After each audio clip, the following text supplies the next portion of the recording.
where per the Florida State Statute 112, it gives us 180 days to fulfill that, and then we will see what happens to Officer Mulcahy. So with that, I will take a few questions. Under Sheriff, so technically at this point she's terminated but still works? Like, how does it work with the 180 days? So she is suspended. So what happens is it does, if you read it,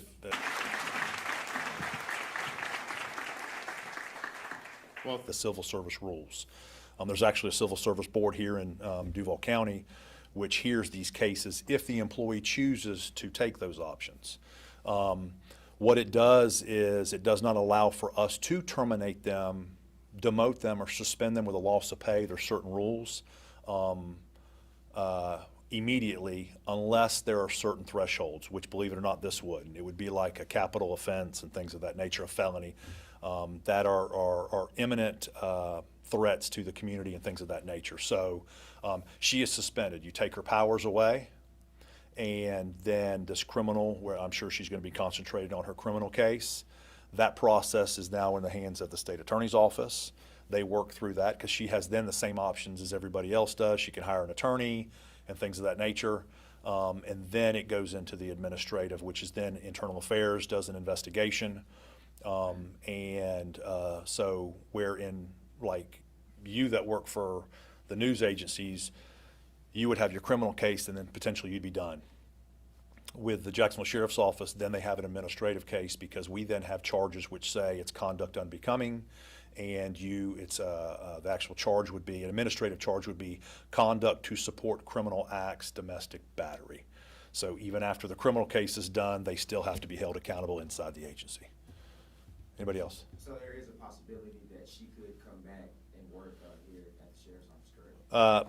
There is that possibility because does the case get prosecuted? Does the victim not cooperate, and all things of that nature? So same thing that would happen to anybody else in any other line of work. What's the correct spelling of her last name?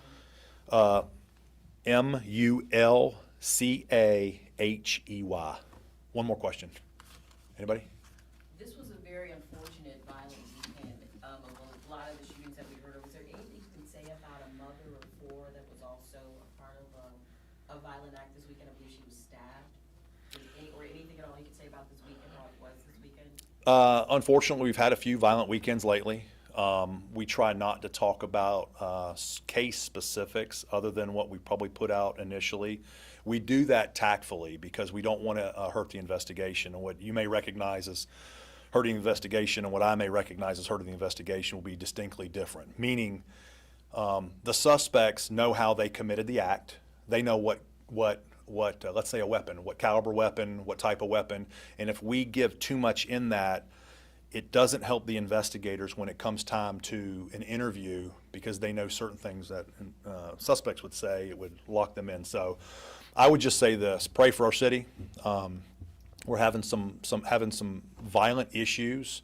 We are doing a lot of things to address those things, and like we're addressing the street racing you've heard a lot about every day. And I think we're making headway. We need a little help. We need help from the citizens. We need help from the media. And all of us together, I think, can really make a difference, okay? So, thank you.